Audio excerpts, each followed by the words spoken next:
Hello, welcome to the program. I'm David Cruz. With me in studio today, two wonderful guests who are going to share with us a fascinating story. First, I want you to meet Evan Macer. He is the Adopt Hope president and board member, and that's the organization we're going to have a conversation about today with you listening, and we're going to ask you to help out. And also, I want to welcome a dear friend, Devon Bumstead. He is associate pastor of Newberry Park First Christian. I want to welcome both of you to the studio. And thanks for having us. Thank you, David. So, you are dealing with something that responds to a need globally and certainly here in America. Children who may not have a family, or children who are living in circumstances where maybe they need a new family. May I begin with you, please, Evan, because this was part of a dream that you and your wife had. Share with us how this idea of Adopt Hope began. Yeah, well, it really started about, I would say, 17 years ago when my wife decided or talked to me and said, hey, what do you think about adopting? And I couldn't change the subject fast enough because ashamedly at the time I felt I'm not sure I could love a baby the same way that wasn't biologically mine. Did you have children at the time? We had two. They were 6 and 4, a girl and a boy. When we went to Disneyland, we didn't need to bring the kitchen sink anymore. It was, life was getting easier, so I thought we were done. You're right there in the thick of raising two children, 6 and 4, very intense, and she has the idea of adoption? Correct. Why? Well, she herself was adopted, and I think she wanted to be on the other side of it as well and just had this heart. And so, like I said, I couldn't change the subject fast enough. We talked about the weather, anything else. And then, one day someone through my work had given us tickets to go see Stephen Curtis Chapman in concert. And we went to see that show, and he has a big adoption ministry. And he played a song, When Love Takes You In, and then there was an intermission. Well, during that song, I really heard God's voice say that this is something, adoption, that I needed to consider. And so we went back during the intermission, and my wife says to me, well, what'd God say? Because she knew God was talking to me. And I told her, he said consider. So a couple of years later, after considering, I finally said, okay, you know what? I think I can do this, and let's adopt a baby from Russia because I have Russian heritage. Baby might look more like me, and maybe I can fool myself into loving a baby. Anyway, we start that process, and one day I'm sitting at work, and I heard God's voice say that I had a baby girl in China. You're looking in Russia, but this voice says your child is in China. Correct. Wow. And so I go home to tell my wife, and I said, Christy, I've got something I need to talk to you about. And she said, well, I have to tell you something as well. And she heard the same voice say the same thing on the same day. So at that point, it was anything we could do to move the process faster. We were going to China, and I had a baby girl sitting there. I needed to get to China. And we would share with people about what we were doing, about our story, about adopting, and we would hear people say, oh, that's great, that's fascinating. And then some people would say, oh, I'd love to adopt. It's just so expensive, and they're right. It is expensive. And our hearts would break every time we'd hear someone say, I'd love to bring a baby into our home. We just can't afford it. And so while we were going through the adoption process, we had this idea of creating a nonprofit for that purpose. Let's raise some money so we can help people that are looking to adopt and take the money factor out of the equation. We didn't know who would be on our board, so we didn't do anything. But the idea just kind of sat with us for a long period of time. Then we had moved up to Newberry Park. We started attending church, Newberry Park First Christian, where Devon is the worship leader. And they were doing a benefit concert because they were looking to adopt a baby. And it was the night of the event was called Adopt Hope. And as we were getting ready for that night, Christy and I looked at each other and we said, I wonder if Devon and Tina would be up to helping us create this ministry. And so we get to the event, we look for Tina and say, hey, we need to talk to you about something. And she said, well, Devon and I want to talk to you about something. So at that point... It was the same topic. Same topic. Evan, as I'm listening to it, and we're going to continue, as I say, to peel the onion on the story, which is a fascinating story. We have with us in studio Evan Macer, and also we have Devon Bumstead, Associate Pastor, Newberry Park First Christian. Devon, the story that is being shared by Evan of listening to the voice, how important is that in his story, your story, all of our stories, if we really are tuned in to God speaking to us. Oh, no doubt. Listening to the Spirit of God is of utmost importance in all of our decisions, as you say. We rely on that voice for direction, for guidance, for purpose, for But meaning. Are we tuned in? Are we tuned Not in? always. Not always. Yeah. And I can count probably on one hand the times that I know without a shadow of a doubt that God has spoken to me specifically about something. Adoption was one of them for me. But it's, even in my own life, I can honestly say, how often am I tuned in? How often am I putting my radar up and listening? Help me with this, because I've struggled with this, okay? And my wife says to me sometimes, you're trying to do something, and that's not what this is about. And we have a mutual friend, the three of us in the studio, the man who has the duty and responsibility of this wonderful station, 98.3 FM The Word, Jess Collins, who says, give it up to God. He's going to, you tell him, look, I brought it this far, but now it's yours. It's your problem. Yeah. You help us. And you're talking here of over many years how this moment arrived and doors were opened. How do you know when God is speaking to you, Devon? For me, it's always been that still small voice that somehow cuts through the noise of my own thoughts and my own agenda. It's often uncomfortable. It's often risky, daring, take something that's beyond me at the moment. It's beyond what I can manage or what I can muster. And when I hear that kind of a voice, it can only be from the Lord, because certainly I wouldn't come up with it. But you said it can be a small voice, so we don't have to hear blaring trumpets, and we don't have to see lights and flares and fireworks. You sat there in a concert, a song was being sung, and it felt like what to you, Evan? It was just an unmistakable voice. It was like a voice went straight to my heart. It touched you. Absolutely. It drew you. Without a doubt. Look, men cry. I cry. Did it bring a tear to your face? Did your wife know? How did you explain to her, I've just heard this? Well, I tried to hide it because I wasn't quite sure I was ready for it. Again, at the time, I didn't think I could love a baby the same. And I got to tell you, now I feel completely different now that I'm on the other side of it. I love Faith as much as my other children. She's as much mine as any biological child. And there's someone listening right now, Devon. Evan, there is someone listening right now who maybe has had that same discomfort, that uneasiness, that feeling that I can't do this. I'm not fit. I'm not able. But we're sitting here in the studio, and they have better halves too who are not here. Otherwise, they would enlighten us much more. Tina is your wife, Devon. Yes. And Christy Macer is your wife, Evan. Correct. Tell me how your partners, your wives, so loyally and faithfully helped you in this process. They're looking at each other. Who's going to go first? Well, I'll start. I mean, clearly, again, as I said, this was really my wife's, I want to say, idea, certainly what she wanted to do before I did. So she was clearly supportive. And, anything we could do once we had this, where we both knew our baby was in China, we just made sure we did everything we could to get there as quickly as possible, including the last piece of paperwork that we needed to get, needed to be notarized and then brought up to or signed at the Secretary of State's office in Sacramento. So she and her parents drove up to Sacramento that day when we got that final piece of paper in the mail, drove up to Sacramento that day, got the paper signed the next morning when the Secretary of State's office opened. She flew back. I picked her up at Burbank and we went straight to the Chinese consulate. What a tremendously loyal and faithful partner. What a precious wife you have, Evan. Absolutely blessed. And Devon, you and Tina were doing an event for Hope. Tell me about Hope.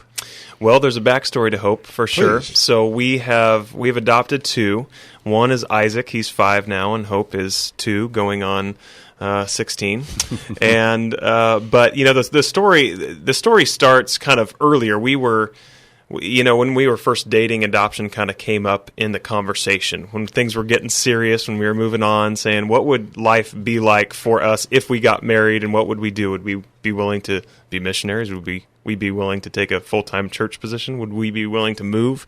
Would we be willing to adopt? It was something that we had seen in other people's lives and kind of inspired us, and just that little thought, hey, maybe that could be us too.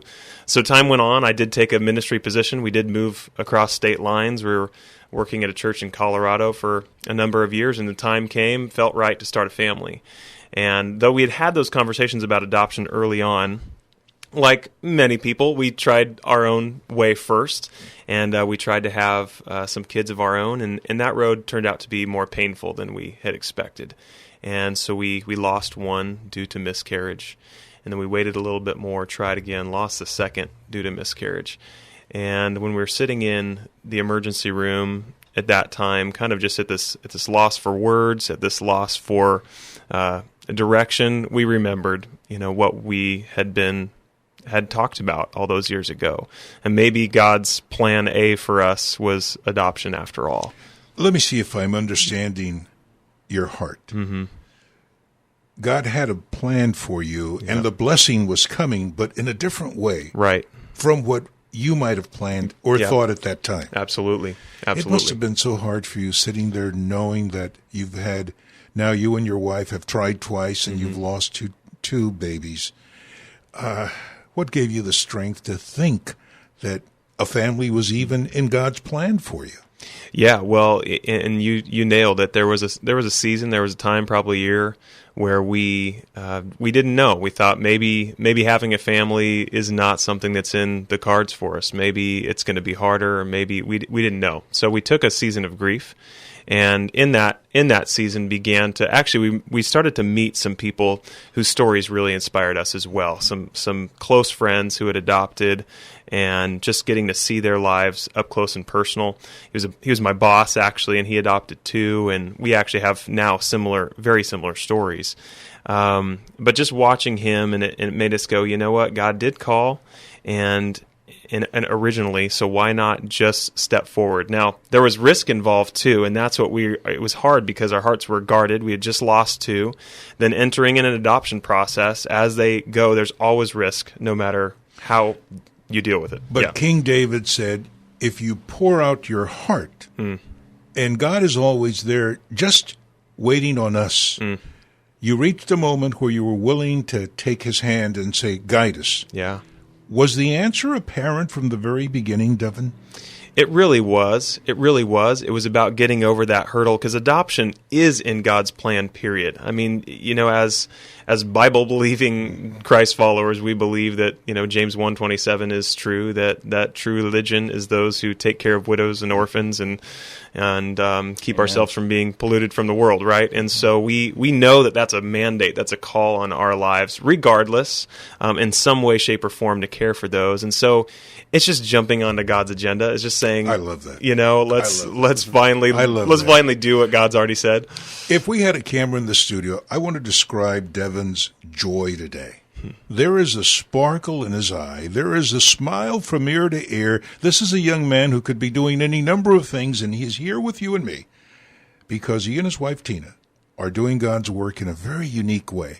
The need for families, Christian families that will teach children and raise them lovingly, but in God's discipline and God's way of life, it is so tremendous, Evan, is it not? I mean, the need for this kind of environment? Oh, absolutely. Talk to me about that. Well, it's very urgent. I mean, there are babies all around the world, in not only in this country but in other countries that need a home, need a loving home, and our vision in Adopt Hope is to help people bring these babies into Christian homes, and so the need is significant. I mean, if you look at the stats of how many orphans there are around the world, it's tremendous. And if one person in every church would just step up and adopt a baby, that would solve this problem. But again, we know one of the issues is finances. How do you afford it? And that's one of the objectives, one of the goals today of our conversation here with you. And I hope that it will move you to go to Facebook and that you will look up Adopt Hope, because you're going to find a way that you can contact Evan Macer and also his wife, Christy. And, of course, Devon and Tina are involved in this nonprofit, and they're doing it because they want to respond to that need. We're not going to get deep in the weeds on numbers, but you've just pointed out something. There is a great need, not only around the world, but even here in the United States. I was seeing some information about how the need is so great that now we have people from different cultures who are looking. It doesn't matter the culture of the child or the race, the ethnicity. Devon, you have a baby now who is Chinese, is that correct? Well, that's Evan. No, Yeah. Evan does. Correct. Okay, Yes. Evan has a child who's Chinese. What about, where were your children from? They're from Florida, Okay. from the faraway land of Orlando, but no, they're part Indian and part black, and so they're a mixture, and we don't actually know some of their heritage. So Has any of that mattered to you? not at all, not at all. No, not at all. I look at Faith, and I don't see that she's Chinese. I just see she's one of my kids. Mm-hmm. Faith is the baby that you adopted from Correct. China. Yeah, you were looking in Russia, but she was waiting for you in Yes, China. yes. Faith. I hear baby. I think she just turned 15, so I don't. Oh my! I don't see baby. Oh, she's anymore, always but- going to be your baby. Yeah, absolutely. So talk to me about this. The cost. What is the cost to adopt a child? Let's get into some numbers here about the cost. Okay, I can tell you what we spent, and this was Many years ago. 15 years ago. It was about $22,000 to adopt from China. Why so much? Well, first of all, there's costs here. You have to have a home study done. You've got various agencies that you have to work with, adoption agency here. You had to pay some money in China. It was just an expensive, very time-consuming process. How long did it take? Well, from the time that we decided to send our application in for China, they said it takes about 6 months to finish all the paperwork. But as I told you how we were at the very end going up to Sacramento and everything, we did it in 3 months. Wow.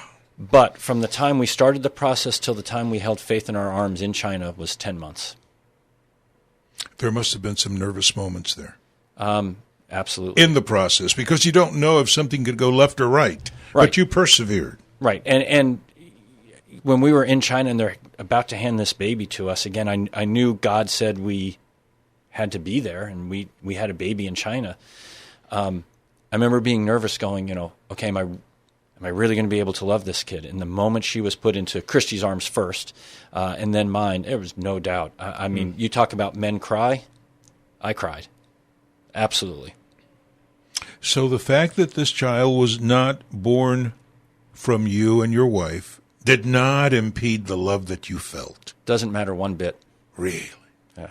Devon, you, children from Florida, now living with you in California, what was your experience at that moment that you met each child? It was a really unique experience for us, and our story is incredible. And just as I share this too, we have a tremendous amount of respect and love for birth moms who put themselves in a position to give up their children, and we got to see that up close and personal. And the reason why our heart is so big for that is because we adopted both from birth and were in the delivery room both times. So got to be the first ones to hold the baby both times, and had a really sincere and intimate relationship with birth mom in those moments, where we went out to Florida early, got to walk with her as she tried to, final preparations to deliver the baby and all those things, got to know her story, and she got to know ours. And because we hadn't had kids the first time when we adopted originally, she just wanted us to experience everything. What a bond. Yeah, it was incredible. We're listening today to the stories of two men who are here who admit they're crybabies when it came to holding their children for the first time, children who became theirs through adoption. I want to share with you how you can reach out and be a part of Adopt Hope. You can go to adopthope.net. That's one place where you can make contact. Or you can also go to Facebook and you can find Adopt Hope there. Because I'm going to now give you and myself an opportunity to help out. If we're going to help families, Christian families, help children, then we need to help them financially. And there's nothing wrong, nothing to be embarrassed about.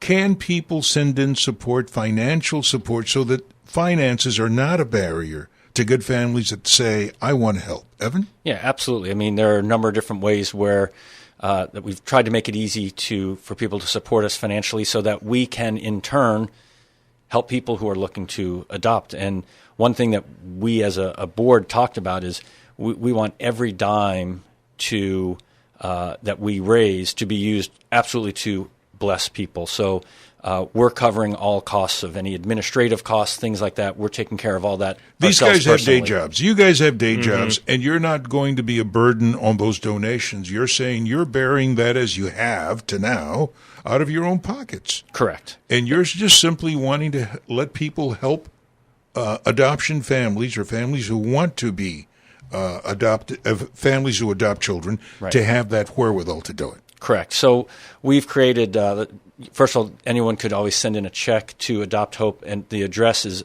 the address of our church, Newbury Park First Christian Church, which is 801 Knollwood Drive in Newbury Park, California, 91320.